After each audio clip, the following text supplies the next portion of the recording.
power.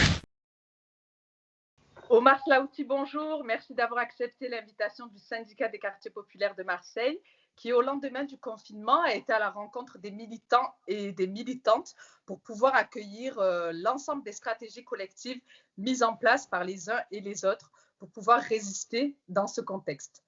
Omar, tu es enseignant, militant antiraciste, et avec toi, nous allons traiter de la question du traitement politique des quartiers populaires et plus particulièrement des violences policières de ces derniers jours. Ok, parfait. Alors, nous le savons, la société hiérarchisée et racialisée dans laquelle vivent les habitants et les habitantes des quartiers populaires n'est pas une découverte.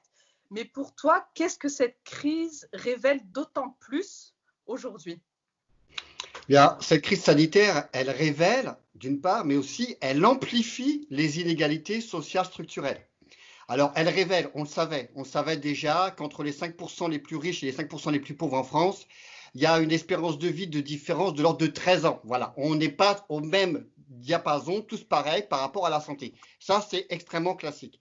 Mais ce qui se passe en France, c'est globalement ce qui se passe aussi aux États-Unis, mais toute proportion gardée, mais dans le Michigan, dans différents États américains, eh bien, les Noirs meurent 3 fois plus du Covid que ne meurent les Blancs. Voilà, c'est très simple et c'est pas caricatural. Alors, ça tient notamment aux conditions sociales. Et en plus, aux États-Unis, il y a le fait que l'accès à la santé, c'est beaucoup plus compliqué, évidemment, qu'en France. Mais sinon, on a exactement la même problématique actuellement en France. C'est-à-dire que quand on regarde dans les quartiers populaires, ceux et celles qui y vivent, ce sont d'abord les derniers de cordée, c'est-à-dire ceux et celles qui occupent les emplois les plus pourris, les plus précaires, les moins bien rémunérés, et qui font que concrètement, eh bien voilà, c'est les caisses, ce sont tous ceux et toutes celles qui ramassent nos ordures, ce sont ceux et celles qui font les ménages, ce sont ceux et celles qui s'occupent des personnes les plus âgées autour des toilettes, hein, ce qu'on appelle globalement l'aide à la personne, mais ce sont des populations qui sont très racisées dans ces emplois-là et très pauvres par ailleurs. Eh bien, parce que ce sont les derniers de cordée, eh bien évidemment, ce sont celles qui sont actuellement au travail, qui ne peuvent pas se confiner à cause de leur travail et qui vont choper le Covid plus que les autres. Ça, c'est la première chose. La deuxième chose, c'est qu'évidemment, le rapport au médical n'est pas du tout le même. On le savait déjà avant le Covid. Mais là, évidemment, ça s'accélère. Et c'est pour ça qu'en Seine-Saint-Denis, eh bien, on a une augmentation faramineuse du taux de personnes qui sont infectées aujourd'hui. Et ça n'a rien à voir avec un manque de respect du confinement. Il y a des études de la préfecture de police de Paris et d'ailleurs qui écrivent noir sur blanc que le confinement est aussi bien respecté, ou si vous voulez aussi mal respecté, dans les arrondissements les plus bourgeois de la capitale, voilà, à Paris, que en Seine-Saint-Denis. La réalité, c'est qu'évidemment, quand on vit dans des logements très exigus, eh bien, on a une probabilité de contamination intrafamiliale qui est beaucoup plus importante que dans d'autres quartiers, par exemple. Et d'ailleurs, c'est ce à quoi on assiste aujourd'hui dans les quartiers les plus populaires. C'est vrai à Marseille, c'est vrai dans le Nord, c'est vrai dans les villes populaires de Seine-Saint-Denis, mais c'est vrai dans ma ville aussi, à Argenteuil, où on constate une augmentation de 48% de morts, de décès en plus, par exemple, au détour de cette infection par le Covid, quand on compare le mois de mars 2020 et le mois de mars 2019. Donc, on en meurt plus fortement et évidemment, les inégalités s'accroissent de ce point de vue-là. Face à la criminalisation des habitants et des habitantes des quartiers populaires et à l'ensemble des violences sociales qu'on vit depuis maintenant des décennies, mais qu'on vit de manière plus flagrante en cette période de confinement, on assiste à un ensemble de révoltes populaires dans différents quartiers populaires de France. Toi, quel regard tu portes sur ces révoltes ?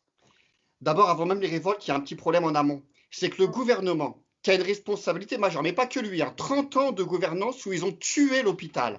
Et quand on tue l'hôpital public, on creuse les inégalités sociales. Ça, c'est très simple à comprendre, je ne m'étale pas là-dessus.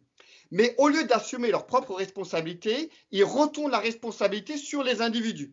Et globalement, aujourd'hui, ils nous expliquent que s'il y a des contaminations qui font péter les plafonds et que du coup, en réa, on n'est plus capable d'accueillir l'ensemble des populations, parce qu'il faut le savoir, contrairement à ce qui est dit, moi, j'ai entendu des médecins, mais en direct, dire « j'ai pas suffisamment de respirateurs, je dois donc choisir entre les patients ». C'est ça qui se passe actuellement. Entre les personnes les plus âgées, qui disent eux-mêmes ne pas être capables de s'en sortir peut-être, et des personnes malades plus jeunes. On en est là aujourd'hui, à une gestion très macabre des respirateurs, des lits de réa.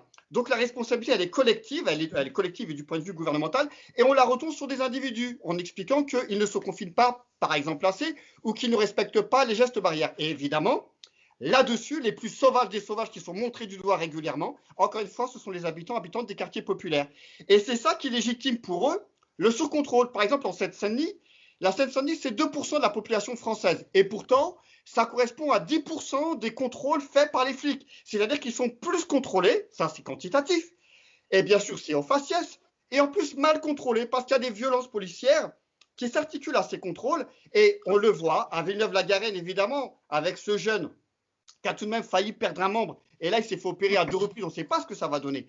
Mais des violences policières, il y en a partout. On assiste depuis le mois d'avril, c'est simple, il y a eu plusieurs morts suite à des contrôles de violences policières, des personnes qui ont été mutilées, blessées. Autrement dit, encore une fois, on fait porter la responsabilité de cette urgence sanitaire sur des Arabes, des Noirs et des pauvres des quartiers populaires, quel que soit l'endroit des quartiers populaires. Voilà pourquoi il faut filmer, je le dis à tous ceux et toutes celles qui nous écoutent, sortez vos téléphones portables. Il y a 2 choses qui vous sauvent aujourd'hui dans la vie. Ce sont les gestes barrières avec le masque et les gants. Il y a une deuxième chose qui vous sauve, c'est le téléphone portable lors des contrôles policiers. Filmez ces contrôles policiers. Alors, tu es signataire d'une tribune parue sur Mediapart le 14 avril qui s'intitule Covid-19, les quartiers en première ligne. Quelles sont les principales exigences de cette tribune ? Oui, cette tribune est signée par un ensemble de militants et militantes des quartiers populaires, donc de partout en France, dont notamment des Kamel, Mohamed, des gens aussi du syndicat des quartiers populaires de Marseille, mais aussi du Nord, Saïd Bouamama, et puis des militants qui sont sur le terrain en continu, et notamment des militants qu'on ne voit pas parce que les derniers de cordée, ce sont aussi les premiers dans la solidarité. On voit ça avec un très bel exemple avec ce qui se passe avec le McDo, le Drive. Enfin, c'est juste une dinguerie ce que vous faites à Marseille. Mais voilà, il y en a qui ont un peu moins la lumière, mais c'est vrai que c'est d'une autre ampleur. Mais il y a beaucoup de solidarité dans les quartiers et beaucoup de militants et militantes ont signé cette tribune-là. Et dans cette tribune-là, on dit juste, ça suffit de stigmatiser les quartiers populaires parce que la solidarité, elle existe, parce que le confinement, on fait le maximum du maximum pour que ça fonctionne. Arrêtons de surcontrôler, de faire du contrôle au faciès là-bas. Et puis, on a une adresse toute particulière à l'endroit de ceux qui sont dans les CRA, les centres de rétention administratifs. Il n'y a plus de vol d'avion. Donc, il faut arrêter le délire. Il faut libérer tous ceux qui sont en centre de rétention parce que ce sont d'abord dans l'absolu, il faut le faire. Mais en plus, là, il y a une urgence sanitaire. Ce sont des foyers de surcontamination.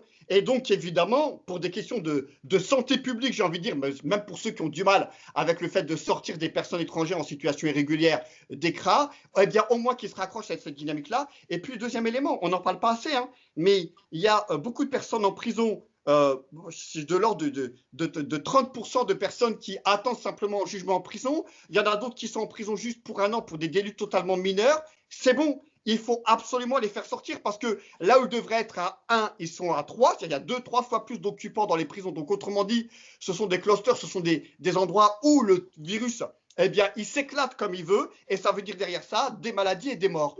Donc, il va falloir, y compris, libérer un très grand nombre de prisonniers. Je ne vais pas au-delà pour ne pas faire le démago, pour pas que ça fasse tomber de leur chaise un ensemble de ceux et celles qui pourraient nous écouter. Mais concrètement, ceux qui attendent la peine qu'ils vont avoir et ceux qui en ont pour 1 an, donc des délits totalement mineurs, évidemment qu'il faut qu'ils sortent de prison, de manière à ce que, à la limite, ceux qui restent soient dans des conditions, entre guillemets, où ils ne sont pas dans une surpopulation carcérale.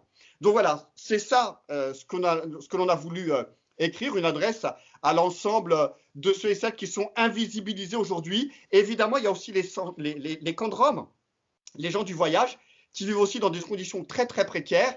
Il faut absolument que ces personnes-là, il puisse y avoir des conditions sanitaires qui répondent à leurs besoins, mais y compris dans les foyers. Les foyers à Domas, c'est une dinguerie. À Argenteuil, eh bien, il y a du Covid et en plus, il y a des punaises de lit. Ils vivent je vous assure, dans 6 mètres carrés. C'est un espace encore plus petit que dans les prisons. Après, ils ont des espaces communs. Eh bien, il y a des problèmes évidemment sanitaires. Ce sont des personnes âgées pour beaucoup d'entre elles, des chibani comme on dit chez nous, mais il y a aussi des salariés évidemment. Eh bien, et pendant ce temps-là, les foyers à Doma, eh bien, ils prennent le fric. Donc, s'il est juste de demander, c'est ce qu'on demande dans cette tribune-là, qu'il y ait une suspension des loyers, tout simplement parce que ces personnes-là, pour les salariés, ils ne peuvent pas travailler. Et puis, il y a un autre truc dont on ne parle jamais. Dans nos quartiers, il y a beaucoup de business en parallèle dans la précarité. Je répare, je donne un coup de main dans de la peinture, je refais de l'enduit, je fais de la mécanique auto, etc. Eh bien oui, c'est du travail en parallèle, du travail au noir, diraient certains, mais c'est comme ça qu'on vit aussi dans les quartiers. Et qu'on se rassure, on ne gagne pas des milliers et des cents. Eh bien, tous ces travaux-là ne peuvent plus être effectués, donc il y a beaucoup de misère, et heureusement qu'il y a beaucoup de solidarité. Bref, c'était donner la lumière à tous ceux et toutes celles qui sont invisibilisés. Donc signez cette tribune si vous avez l'occasion de le faire. Elle est sur Mediapart. Alors, si on pouvait se projeter dans le jour d'après, comment est-ce que tu l'imagines, toi, en termes d'organisation politique sur les quartiers populaires? Oui, alors d'abord, là-dessus, tout le monde parle du jour d'après et beaucoup de partis politiques, y compris de la gauche radicale, avec la main sur le cœur, ils ont l'impression que les choses vont changer. Ok, on va sans doute faire le maximum, mais juste un truc, il n'y aura pas de jour d'après sans les quartiers populaires.